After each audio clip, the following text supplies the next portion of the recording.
everybody to Sports and Money KC. It is a pleasure to have all of you back in the house. Most of you are Chiefs fans, and I appreciate you watching.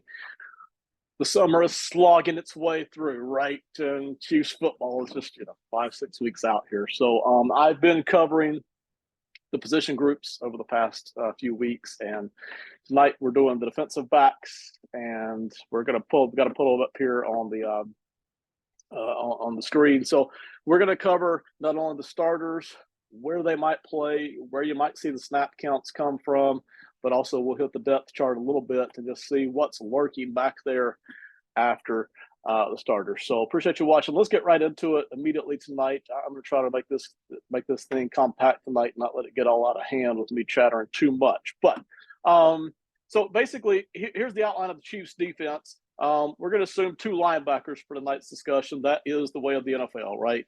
Very often it's two linebackers on the field. And percentage-wise, sometimes you'll see three. Sometimes that one's a, hybrid linebacker / edge rusher, whatever you want to call it. But the standard these days for most NFL defenses is based on snap counts. It's an average of two linebackers per play. And then I've got the 4 down linemen. So that's what we're working with here. And then we've got our outline of our defensive backs right here. So let's start off with what I think is maybe the best player in the secondary. I think it is the best player in the secondary, and that's going to be the slot wide cornerback Trent McDuffie. So McDuffie is amazing. He is just tremendous at his ability to cover. I think he is one of the better cover corners in football. We saw it during the playoffs last year. We saw it during the regular season last year. We saw shades of it before. So I really like what Trent McDuffie brings to the table. Now, the question is, because L'Jarius Sneed is gone, and there's no question about it that the Chiefs are going to miss L'Jarius Sneed. That is going to be a factor this year. His athleticism, his size, his playmaking ability, the big plays out there in the flats, tackling some of these running backs and wide receiver screens, just his coverage ability, his ability to flex from safety to corner to in the box. I mean, that is going to be missed, but that's okay. We got a good secondary here to work with. And the biggest reason why it's a good secondary is Trent McDuffie. Now, last year, he spent by far most of his time covering slot receivers. And I largely expect that to continue, again, because he's not the biggest defensive back ever. He's not necessarily a small defensive back, but he's certainly not on the bigger end of the spectrum. So I fully expect Trent McDuffie this year to, again, focus, 60% of his efforts on covering the slot receivers, which is very valuable. Today's NFL, so many offenses attacking the middle of the field and attacking the linebackers. You want to have a guy like Trent that you can just put on any slot receiver in the time, and he'll cover him. In fact, he may shut him down. That's how good he is. So he's tremendous. He is the best guy in the secondary, and it's not even close for me. So he is tremendous. The question for Trent McDuffie is, how often can you put him out there at wide CB on those big receivers? And that really is going to be week to week, and that really is going to be matchup to matchup. So anytime Kansas City and Spagnuolo feel like that McDuffie can match up very well with that the big wide receiver out of the wide CB spot, anytime they feel like that, any week they feel like that, then they're going to slide him out there, especially if it's a quicker receiver out there. If they feel like that's a fast one, Trent McDuffie has the speed and the mirroring capability and the one-on-one coverage ability to hang with that guy. Now, where you're going to see Trent McDuffie start to slide back to slot is any week where the slot is just really amazing, or any week where the big wide receivers for the other team truly are a big physical matchup nightmare for McDuffie.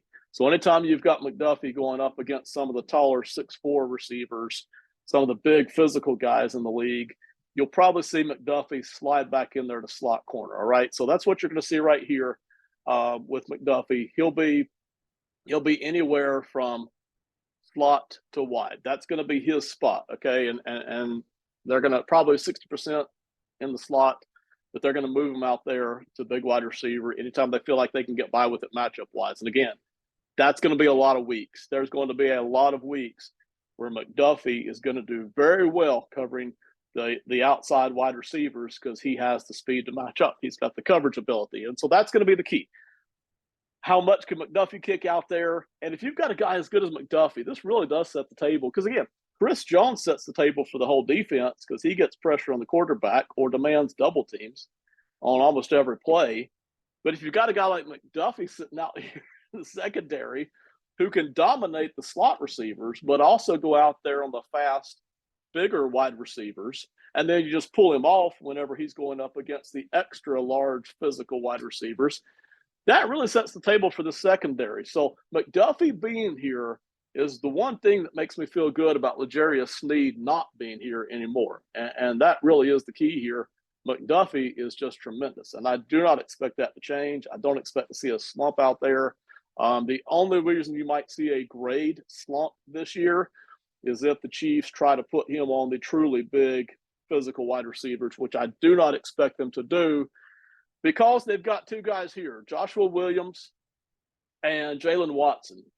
You guys in Kansas City land know all about these two. I don't have to tell you. But Watson played 530 snaps last year. Williams played 420 snaps last year. Almost all of those. I think 98% of those snaps from these two players were on the outside. So anytime you feel like, hey, we're going up against big wide receivers who might be too big for Trent McDuffie, that's when Williams comes in and Watson comes in. All right. Now, L'Jarius Sneed last year played about 1,000 snaps. Over the past 3 years, basically, he averaged 1,000 snaps per season. So someone else is going to get those 1,000 snaps. And the question is who? Now, listen, Reed and McDuffie already have their quota. They're already sitting around 1,000, 1,100, 1,200 snaps. So they're not going to get the extra snaps. They've already got it. Somebody else in the secondary is going to get those extra 1,000 snaps. So where that's part of that's going to go is to Joshua Williams and to Jaylen Watson. All right. It has to go somewhere. It's going to go in large part to those two players. Okay. So that's going to create a bit of a problem. All right. But again, if Kansas City is smart about when to kick McDuffie out and when to drop him to slot and when to put Williams and Watson out on the bigs, again, Williams and Watson will never be able to touch what McDuffie can do in coverage. There will never come a day where either player will do it. They just do not have that skill set, that talent that McDuffie has.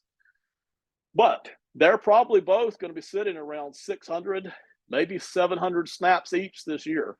And we'll see if they can handle it. That extra 100 to 200 snaps, maybe even extra 300 snaps in Williams' case. So that means they're going to be on the field more often. And that usually means they're going to be on the field more often against better players than they were last year. So whereas last year with Sneed matching up and taking advantage and McDuffie matching up, taking advantage, you could kind of wait for Watson and Williams to take care of their matchups, just the physical stuff. This year, they're going to be going up against slightly better receivers than what they went up against last year because they're getting more snaps. That really is the key there. So between the two of them, they'll probably pick up another 500 out of those 1,000 snaps. Williams and Watson, I think, will be fine. It's just there may be certain weeks where you have a matchup problem. You live with the, oh, well, Kansas City creates matchup problems of their own. So Williams and Watson, again, will be the two big wide CB covers, especially for the bigger receivers. And then McDuffie will operate between the slot and the wide CB. Now, that brings us over here to Justin Reed, okay? I listen, y'all know, y'all watched my video back in the spring. I was hoping that Kansas City would find a way to keep L'Jarius Sneed and let go of Justin Reed. They didn't do that. That's fine. They got a plan. They do very well with it. Justin Reed is a good, decent safety who does a lot of different things, but talent-wise, he does not hold up to what McDuffie does or what Sneed did. It's not even close. It just isn't even close. So there's a serious talent differential between Sneed and McDuffie and Justin Reed. But that's okay. Again, Kansas City tends to know what they're doing. They scheme well. They have good players on this defense. It generally will not be a problem, but just understand where the talent is sitting at on this defense. Part of it left, okay? Part of it left and went off somewhere else. I can't remember where Sneed went at the moment, but part of it Sneed took with him, and part of it sitting right here with McDuffie. But Justin Reed is a guy that they put all over the place. So he plays free safety. He plays strong safety. They'll use him all over this back line here for safety. But not only that, they love the drop drop Justin Reid down here into the box in run support. He does a ton of that. And not only that, they like to play him in slot. When you go over to any of the sites that show the stat breakdown, Justin Reid plays all over the place, and that will not change. All right.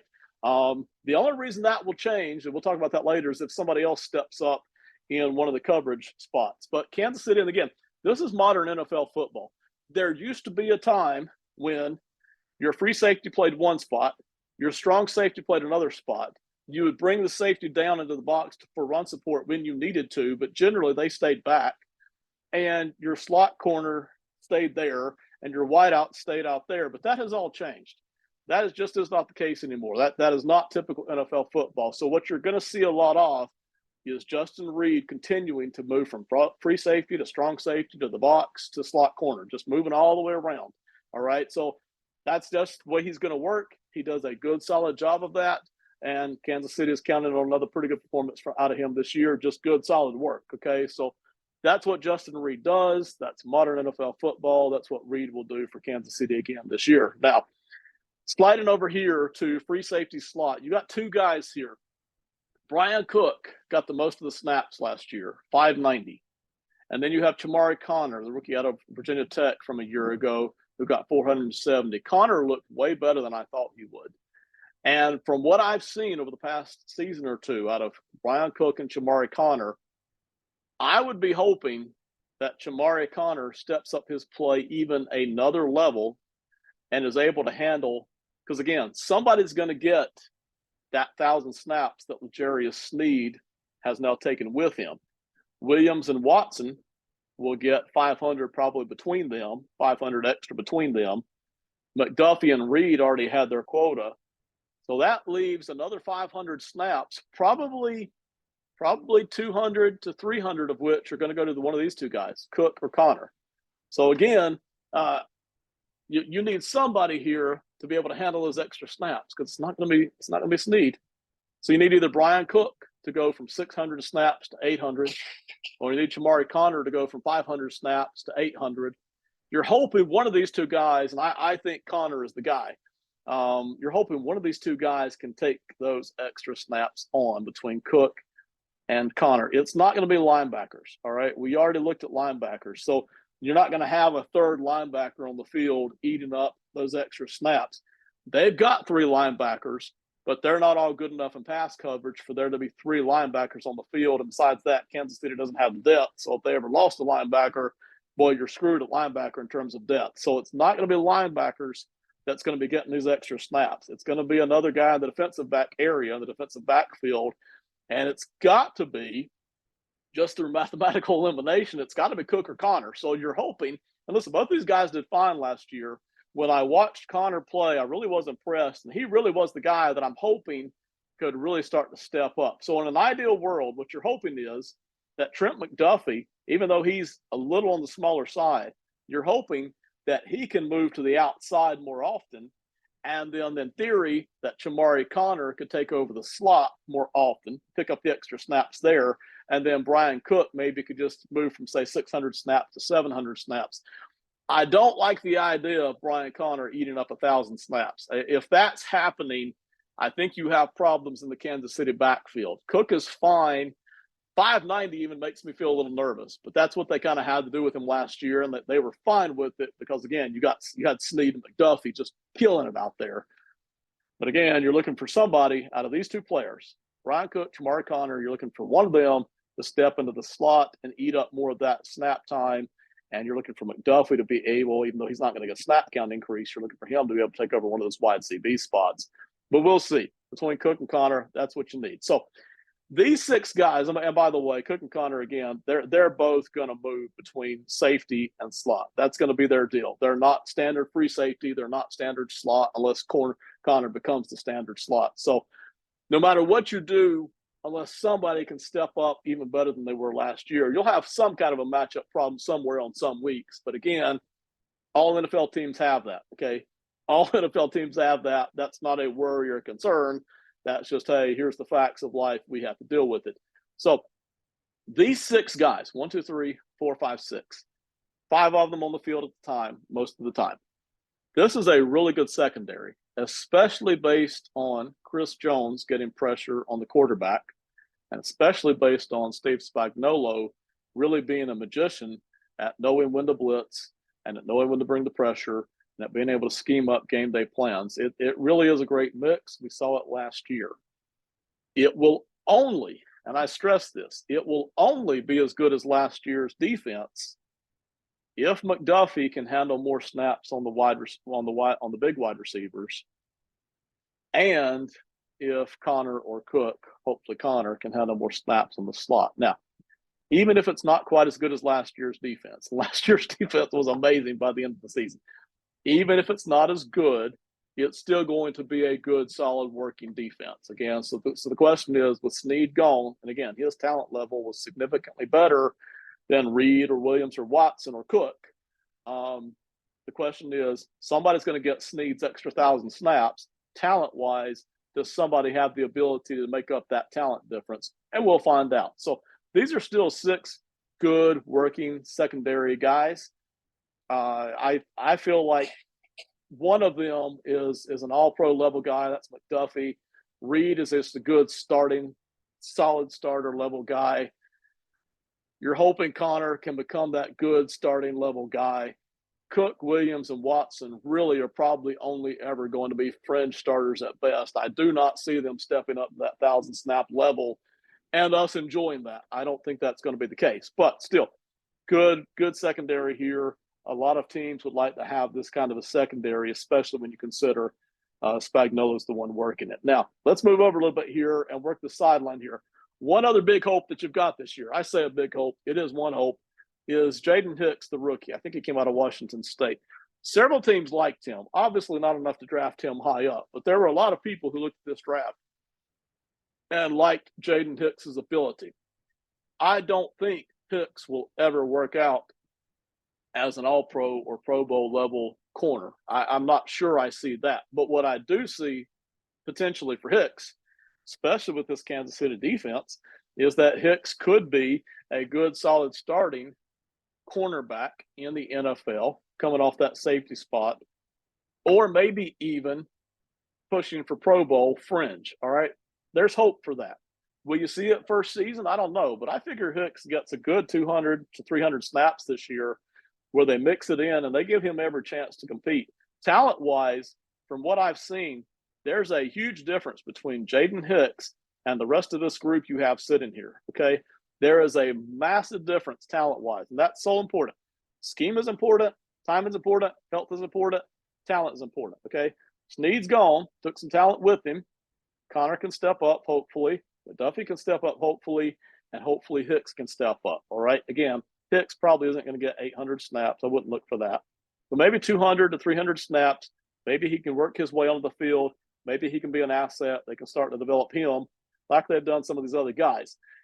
So that's your hope. You got 6 defensive backs here, good set of working defensive backs.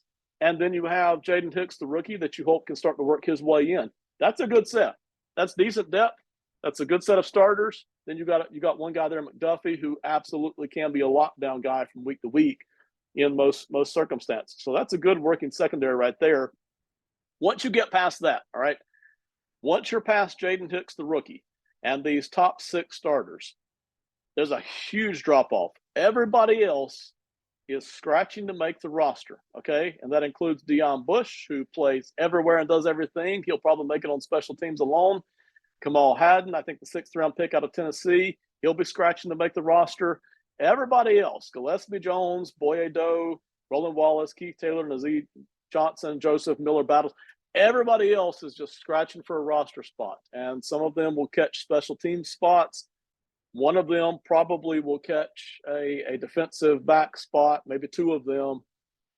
And that's going to be it. So, listen, it really does all hinge right here on McDuffie being able to move outside more. We'll see if he can. If he can't, oh well. They'll just use Williams and Watson more. And then it depends on Tamari Connor possibly being able to handle 750 snaps and look solid doing it. We've seen that over the years where some guys look good at 400 and 500 snaps, but then you get them on the field at 750. It's a different player. It's a different game. The offense is looking at you. The offense is studying you, and you're lined up more often on better players than just spot duty. We've seen that so many times over the years. And then part of that depends on, hey, maybe Jaden Hicks can step up and offer something here as well. So good secondary. Really like the upside. Gonna miss Snead. Gonna miss the talent. But there is hope here. And I feel like Brett Veach and Andy Reid have done a pretty good job here of giving the Chiefs a really good chance here of having a good, solid secondary and another good chance of having, hopefully, an excellent defense. I mean, last year's defense was outstanding.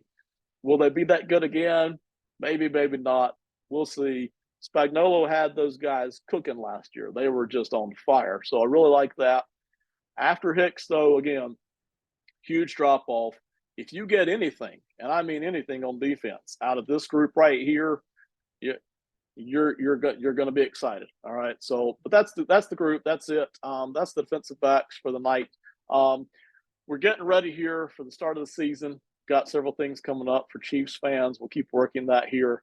Appreciate everybody watching tonight. Go check us out. We've got all kinds of things up all over Sports and Money. So go check us out. Thank you again for listening tonight. Have a great one. We'll see you next time. Bye.